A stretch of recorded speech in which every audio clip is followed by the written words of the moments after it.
Well, it's happened to many people. They're dealing with a difficult situation, and they don't respond the way that they choke. hoped. Just say it. It's okay. I was going to go like this as we sent it over to Jeff Maher. Yeah.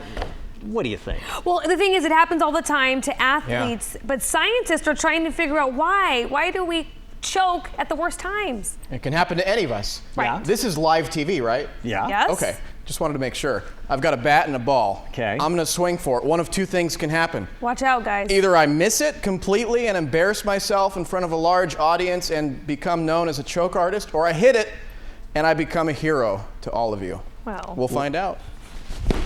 Oh, You okay. hit it into a double play, though. Jeez. I wasn't swinging for a home run like okay. usual. Oh, right, we are indoors here. If we're talking about choke artists, though, we've got to talk about former Red Sox first baseman Bill Buckner and Game 6 of the 1986 World Series against the Mets. I'm sure you've seen this. Little roller up along first, behind the bag. It gets through Buckner. Here comes Knight, and the Mets win it. And then the Mets went on to win it all. Game 7. Had Buckner made that play, well, we would have been talking about the Red Sox winning the World Series. It's hard to watch even today. But guys, that was 27 years ago.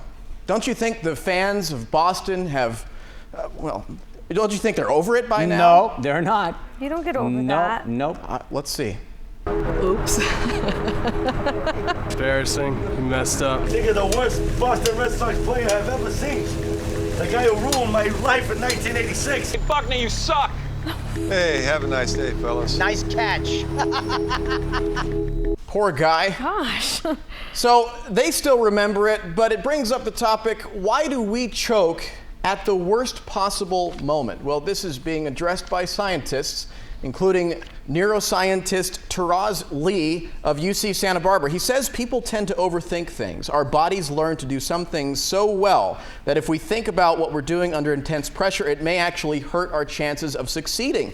Lee said, quote, "The part of the brain responsible for planning, executive function, and working memory may be telling parts of the brain that control muscles to do something they are not supposed to be doing. So it can actually wrestle control from the automatic plan and try to pay attention to the step-by-step control of a free throw or something like that." Researchers are going to be looking into this further when it comes to athletes and why they choke under pressure.